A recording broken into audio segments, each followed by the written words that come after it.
Hello guys, welcome to genuine study.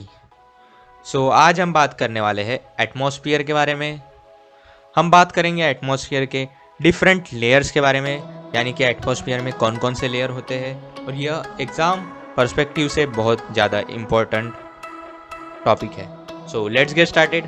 सबसे पहले हम बात करेंगे एटमॉस्फेयर का डेफिनेशन, यानी कि एटमॉस्फेयर क्या है। The envelope of earth that completely surrounds the earth is called atmosphere, यानी कि एक एनवेलप यानी कि एक परत जो अर्थ को चारों तरफ से ढकती है, यानी कि हवा की परत जो अर्थ को चारों तरफ से घेरे हुए है, उसे एटमॉस्फेयर कहते हैं। आप जैसे फिगर में देख सकते हैं कि आप देखिए, यहाँ से पृथ्वी से ये घास है नीचे, वहाँ से ऊपर तक आसमान तक लगभग 1000 किलोमीटर में फैला है हमारा एटमॉस्फेयर। और इसका सबसे अच्छा पार्ट ये है, और सबसे इम्पोर्टेंट पार्ट भी यह है कि इसका जो 99% मास है, यानी कि जो 1000 किलोमीटर, इसका तो 99% जो वजन है वो सिर्फ स्टार्टिंग के 32 किलोमीटर, यानी कि जो ग्राउंड से 32 किलोमीटर तक, उसमें 99% इसका वजन पाया जा चुका है, क्योंकि because of gravitational pull of the earth. पृथ्वी के गुरुत्वाकर्षण के वजह से ही ये जो 99% ऑफ द टोटल मास है, ये जस्ट विद इन 32 किलोमीटर्स में पाया जाता है। आपको ये ध्यान में रखना है। आगे बढ़ते हैं। Now composition of the atmosphere, यानी किन किन धातुओं से, किन किन चीज़ों से एटमॉस्फेयर बना है, कौन सी गैसेस उसमें यूज होती है। तो सबसे पहले है नाइट्रोजन, जो कि सबसे ज़्यादा मात्रा में पाई जाती है 78%। उसके बाद आता है ऑक्सीजन, जो हमारे जीवन के लिए काफ़ी लाभदायी और काफ़ी महत्वपूर्ण गैस मानी जाती है, जो कि है 20.95%। फिर है आर्गॉन 0.93%। फिर है कार्बन डाइऑक्साइड 0.04%। उसके बाद है नियॉन, हीलियम, ओजोन और हाइड्रोजन। आप देख ही सकते हैं उनकी मात्रा कितनी है। आगे बढ़ते हैं। जो एटमॉस्फेयर के लेयर्स है वो 5 है, और हम ग्राउंड से स्टार्ट करने वाले हैं। तो जो सबसे पहला ग्राउंड का सबसे नज़दीकी लेयर है वो है ट्रोपोस्फियर।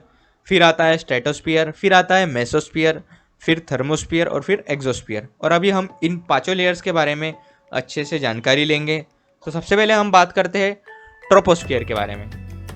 जो ट्रोपोस्फियर लेयर है वो सबसे लोवेस्ट पार्ट है एटमॉस्फेयर का, वो सबसे नीचे का पार्ट है। इसमें आपको बादल मिलेंगे, आपको स्नो जो गिरती है वो आपको मिलेगी, जो बारिश होती है वो भी आपको इसी लेयर में मिलेंगी, जो एरोप्लेन्स उड़ते हैं वो भी आपको इसी में मिलेगी। और एक फैक्ट ये है कि अगर आप धरती से ऊपर ऊपर जाने लगेंगे, यानी कि धरती से अगर आप 1 किलोमीटर ऊपर जाएंगे, तो फिर जो टेम्परेचर है वो 6.5 सेल्सियस गिर जाता है, यानी -6.5 डिग्री सेल्सियस हो जाता है आप जितना ऊपर जाएंगे। तो यानी कि जो ठंड है वो बढ़ती रहेगी और जो गैस का लेवल है वो कम होते रहेगा। आप इस फिगर में देख सकते हैं। और लगभग 75% एटमॉस्फेयर का जो है वो ट्रोपोस्फियर में आता है। आप देख सकते हैं ये जो एरोप्लेन जो उड़ रहा है बादलों के ऊपर, ये भी ट्रोपोस्फियर में ही आता है। अभी आगे बढ़ते हैं।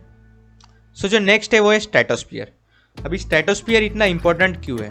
क्योंकि स्ट्रेटोस्फियर में है ओजोन लेयर, और ओजोन लेयर हमको सूरज की डायरेक्ट किरणों से, यानी सूरज की जो हार्मफुल रेडिएशन है उनसे हमको बचाता है, इसलिए स्ट्रेटोस्फियर बहुत इंपॉर्टेंट है। और ये ट्रोपोस्फियर के लगभग 50 किलोमीटर ऊपर से स्टार्ट हो जाता है।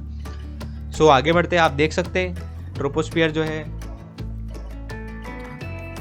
और जो ट्रोपोस्फियर है इसमें बहुत सारे जो लेयर्स है जिनकी वजह से हमको कैंसर नहीं होता, स्किन कैंसर, यानी कि जो डायरेक्ट रेडिएशन होता है उससे हमको स्किन कैंसर और हमारे हेल्थ डैमेज का खतरा बहुत ज़्यादा है। लेकिन ये जो लेयर है स्ट्रेटोस्फियर की, इससे हम बच सकते हैं। अब बात करते हैं मेसोस्फियर की। जो मेसोस्फियर है वो ट्रोपोस्फियर, स्ट्रेटोस्फियर के और ट्रोपोस्फियर के ऊपर आता है। आप देख सकते हैं मेसोस्फियर, और जो मेसोस्फियर है वहाँ का जो टेम्परेचर है वो -90 डिग्री सेल्सियस तक जाता है, यानी कि हमारे फ्रिज से काफ़ी ज़्यादा, -90 डिग्री सेल्सियस। इसके बाद आता है थर्मोस्फियर। जो थर्मोस्फियर आता है वो मेसोस्फियर के ऊपर आता है, और ये जो है मेसोस्फियर के ऊपर लगभग 90 सेंटीमीटर से लेके 90 किलोमीटर से लेके लगभग 500 किलोमीटर तक, या फिर उससे भी ज़्यादा फैला हो सकता है। और ये जो है ये भी हमको जो टेम्परेचर की, यानी कि जो ज़्यादा टेम्परेचर की अल्ट्रावायलेट और एक्सरे रेडिएशन की, अल्ट्रावायलेट और एक्सरे जो कि बहुत ज़्यादा हार्मफुल होती है, उससे हमको ये बचाता है। फिर आता है एक्सोस्फियर। अभी एक्सोस्फीयर क्या होता है? अभी जो सबसे ऊपर का लेयर होता है वो होता है एक्सोस्फीयर, और एक्सोस्फीयर में जो सैटेलाइट्स हम लोग भेजते हैं, जीपीएस सैटेलाइट्स, नासा के सैटेलाइट्स वगैरह, वो इसमें रहते हैं, इसमें एग्जिस्ट करते हैं।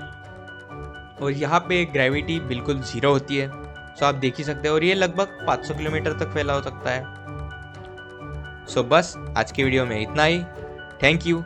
अगर आपको कुछ भी नोट्स चाहिए geography related, current affairs related, अगर आपको क्वेश्चन पेपर चाहिए तो फिर आप हमारे चैनल को सब्सक्राइब कीजिए, और आप हमारी वेबसाइट www.rrbprep.online पे जाके आप उसको फ्री में डाउनलोड कर सकते हैं। अगर आपको कोई भी डाउट है तो फिर आप कमेंट बॉक्स में आप जाइए और कमेंट कीजिए, और वीडियो को लाइक करना बिल्कुल ना भूलिए। तब तक के लिए गुड बाय।